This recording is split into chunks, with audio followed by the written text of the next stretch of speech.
Hey, sports card fans, it's John Wade Boggs fan. Hope you're all doing well. 1956 Topps Baseball may not have the rookie card power of previous releases, but key cards for Mickey Mantle and Ted Williams combine with several new features to make for an extensive vintage release. The return of Mantle to the brand after several years away is particularly notable.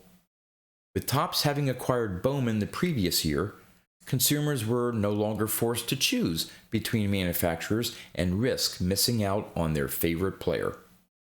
Many consider the 1956 Topps baseball set a turning point for the baseball card industry, as it marked the beginning of Topps' monopoly over the baseball card industry, which lasted all the way until 1981 and was then reestablished in 2010.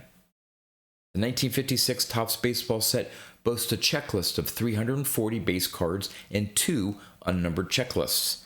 The dimensions of the horizontal cards are 3 3/4 inches by 2 5/8 inches. Building on their success with dual image cards in previous years, Topps upped the ante by positioning the player profile picture in the foreground against a color action scene in the background. The design really worked and remains one of the most attractive and highly sought after baseball card sets to this day.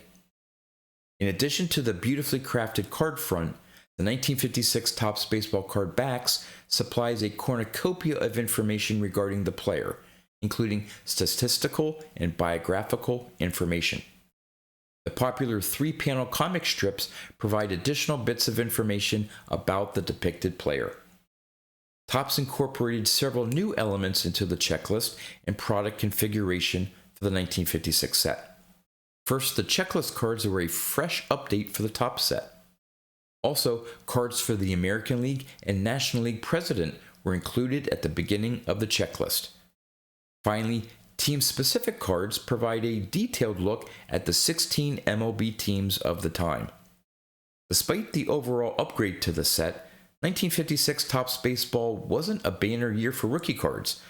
While the set does include 13 first-year cards, Luis Aparicio is the only Hall of Fame option.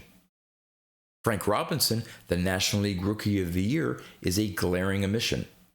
In spite of this, the set is loaded with stars, fan favorites, and many Hall of Fame members, which helps offset the lack of rookie power. While the 342-card base set is hardly small, over 200 variations greatly increase the available cards in the set. The majority of these pertain to card back colors, many of which were printed in both white and gray.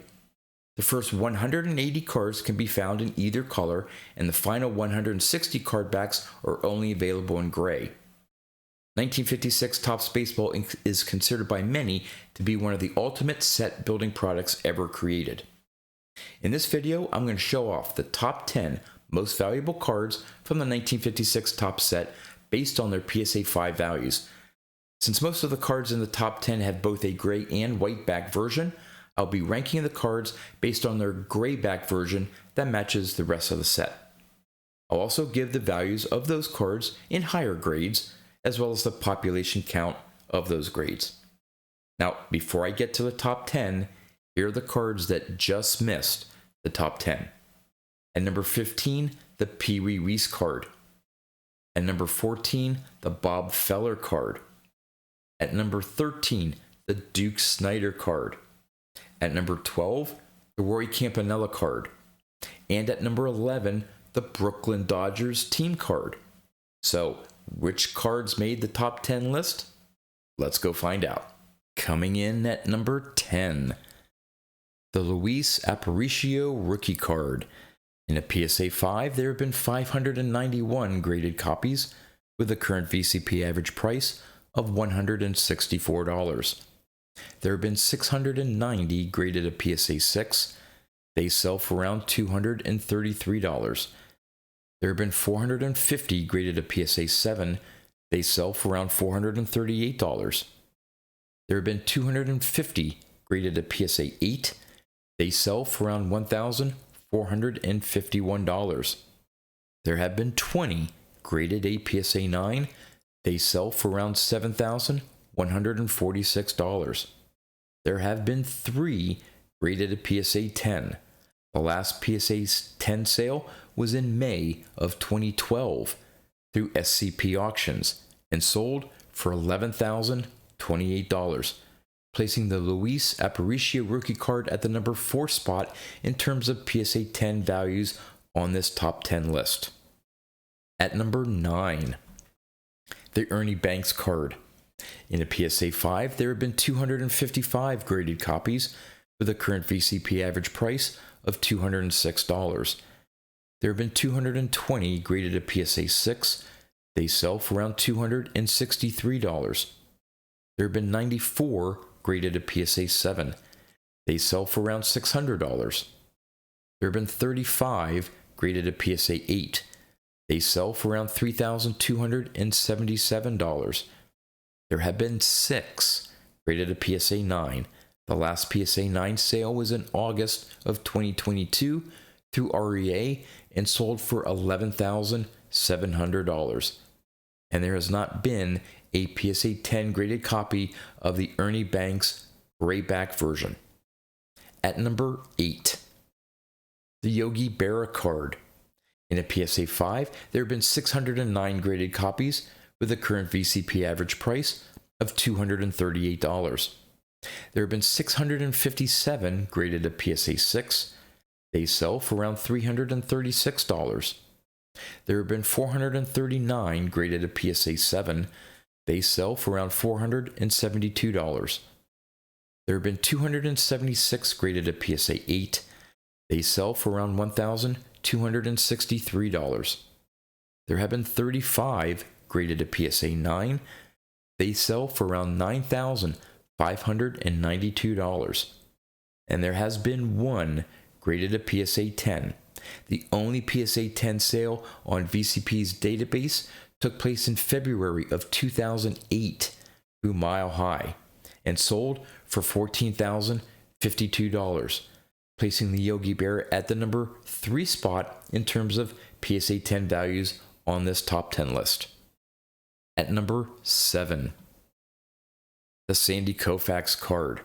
In a PSA 5, there have been 322 graded copies with a current VCP average price of $431. There have been 244 graded at PSA 6. They sell for around $680. There have been 154 graded at PSA 7. They sell for around $1,115. There have been 60 graded at PSA 8. They sell for around $2,833. There have only been 8 graded at PSA 9. The last PSA 9 sale was in July of 2023 through Heritage Auction and sold for $31,200. There has been 1 graded at PSA 10, but there have been no reported sales of that PSA 10 in VCP's database. So who knows what that card may sell for today. Coming in at number 6, we have the Hank Aaron. In a PSA 5, there have been 350 graded copies with a current VCP average price of $448. There have been 381 graded at PSA 6. They sell for around $765. There have been 137 graded at PSA 7. They sell for around $1,351. There have been 69 graded at PSA 8. They sell for around $3,933. There have only been 6 graded at PSA 9. The last PSA 9 sale was in September of 2023 through Memory Lane and sold for $34,408. And there has not been a PSA 10 graded copy of the Hank Aaron card. At number 5, the Ted Williams card. In a PSA 5, there have been 295 graded copies with a current VCP average price of $527. There have been 202 graded at PSA 6. They sell for around $753. There have been 116 graded at PSA 7. They sell for around $1,313. There have been 50 graded at PSA 8. They sell for around $4,440. There have only been 4 graded at PSA 9. The last PSA 9 sale took place earlier this month through Memory Lane and sold for $53,378, placing the Ted Williams at the number 2 spot in terms of PSA 9 values on this top 10 list. And there has not been a PSA 10 graded copy of the Ted Williams grayback version. At number 4, the Roberto Clemente. In a PSA 5, there have been 327 graded copies with a current VCP average price of $631. There have been 273 graded a PSA 6. They sell for around $1,194. There have been 130 graded a PSA 7. They sell for around $1,794. There have been 66 graded a PSA 8. They sell for around $5,709. There have only been 9 graded a PSA 9. They sell for around $41,660, placing the Roberto Clemente also at the number 4 spot in terms of PSA 9 values on this top 10 list. And there has been 1 graded a PSA 10. The last PSA 10 sale took place in October of 2019 through Golden Auction and sold for $241,200, placing the Roberto Clemente at the number 2 spot in terms of PSA 10 values on this top 10 list. At number 3, the Willie Mays card. In a PSA 5, there have been 998 graded copies with a current VCP average price of $656. There have been 971 graded a PSA 6. They sell for around $924. There have been 699 graded a PSA 7. They sell for around $1,662. There have been 317 graded a PSA 8. They sell for around $4,162. There have been 33 graded a PSA 9. The last PSA 9 sale took place in September of 2022 through Memory Lane and sold for $35,694, placing the Willie Mays at the number 5 spot in terms of PSA 9 graded copies on this top 10 list. And there has not been a PSA 10 graded copy of the Willie Mays grayback version. At number 2, the Jackie Robinson. In a PSA 5, there have been 384 graded copies with a current VCP average price of $733. There have been 303 graded a PSA 6. They sell for around $1,210. There have been 127 graded a PSA 7. They sell for around $2,089. There have been 85 graded a PSA 8. They sell for around $4,890. There have only been 9 graded a PSA 9. The last PSA 9 sale took place in August of 2023 through Golden Auction and sold for $49,200, placing the Jackie Robinson at the number 3 spot in terms of PSA 9 graded cards on this top 10 list. And there has not been a PSA 10 graded copy of the Jackie Robinson with the gray back variation. And to no one's surprise, the number 1 card from the 1956 set, the Mickey Mantle. In the PSA 5, there have been 1,366 graded copies with a current VCP average price of $2,254. There have been 1,103 graded a PSA 6. They sell for around $3,409.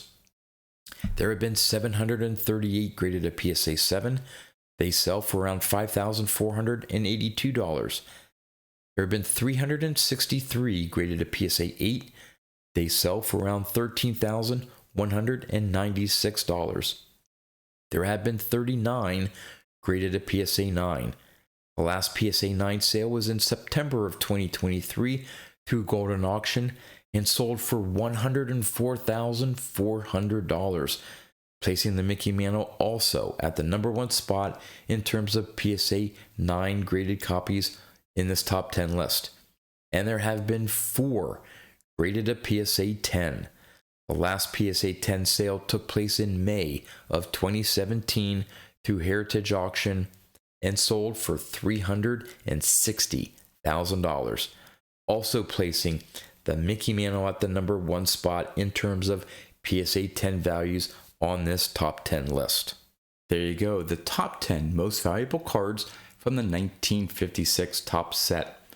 Would love to know in the comments what you think about the 1956 top set and the cards that made the top 10 list. And if you've missed any of the videos in this series, here are 2 that you can check out. With that, that's all I have for you. So until next time, thanks for watching.